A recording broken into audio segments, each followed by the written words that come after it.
I'm starting my dream game studio. Games like Sly Cooper, Ratchet and Clank, Max Payne are games that inspire me. One day I would love to make video games like these. So today's video, that's what we're going to talk about. We're going to talk about me creating my first game studio, the process that I'm going to be going through this year with trying to create my own game studio, make my first Steam game, and overall just try to learn this whole entire game development process. Last year was a lot of failures, and I also kind of want to talk about my 2025 goals and some 2024 fails that I feel like we need to talk about so that I do not recreate the same mistakes over and over again. First off, let's talk about the 2024 goals that I failed. I did not read 5 books, I did not work out consistently, and I did not finish my first Steam game, Killer Square. Now, in my opinion, I failed a lot of these goals due to the car crash I got into last summer. If some of you guys are forgetting that story, I talked about it in the I'm a Bad Game Dev video. I'll also link that video just in case any of you guys would like to hear about the car crash. New year, same me, but I really want this year to be about consistency. I feel like that should be my main focus than just focusing on goals, but I still think having 2025 goals will at least let you guys know what I'm trying to focus on. Without further ado, let's get straight on into it. First off, I need to get healthy, fix my neck from the car crash. Number 2, make the Killer Square prototype. I'm not thinking about making the whole game this year. This really needs to be about making a playable build for you guys, possibly something on early access on Steam.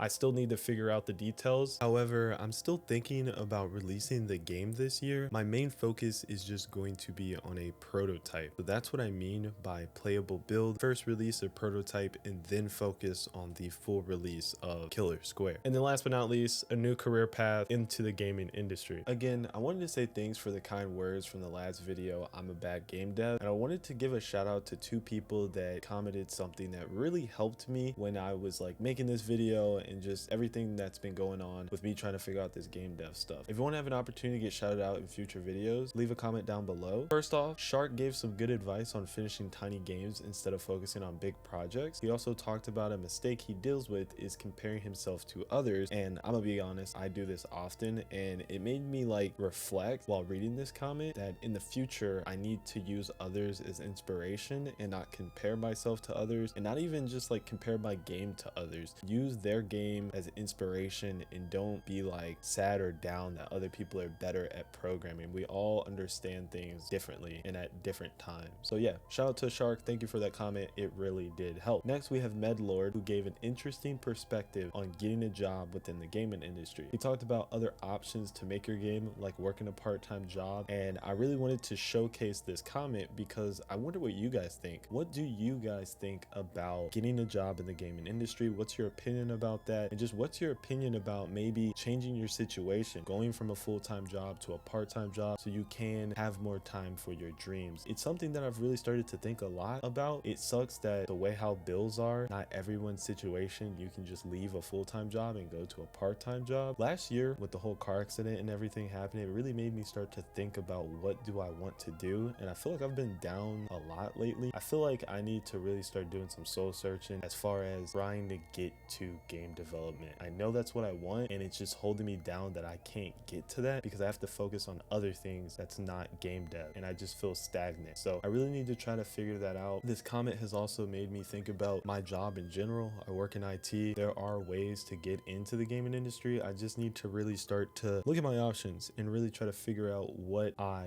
want to do. So thank you, Medlord. I really do appreciate your comment. And like I said before, like, what do you guys think? Like, what's your opinion about the gaming industry and just trying to get a job in the industry or changing your situation as far as your full-time job? Before I end today's video, I just want to talk about the game studio and hiring people. I've seen this comment a little bit and I just kind of wanted to talk about it real quick. Currently right now, I'm not hiring for the game studio because the game studio is not created. It is still in its early stages and I am a long way away from being able to hire people. Currently, like I said before in this video, I still work in IT. I still have a full-time job. I am not doing this game studio or making games as my part-time or full-time job. So when that does change, you guys will be the first people to know. And when I am hiring, you guys will also be the first people to know. I never thought about an idea like this, but hiring somebody from my channel, hiring a subscriber to be on the game studio team does sound cool. So that is something that we will be looking at. As of right now, I'm still a solo dev. I'm still trying to figure all this out on my own. And when that does change, like I said before, I will let you guys all know. If you guys want to support the journey journey. Do not feel obligated like you guys have to donate money and things of that nature. Just by watching the channel, watching the videos, hitting the like button, commenting down below really does help. So I do appreciate that. And if you do want to go above and beyond, I do have a Ko-Fi where all money that is being donated to that Ko-Fi page will go to the development of the game studio in all future games. And yeah, I'll see you gamers in the next video. Peace out.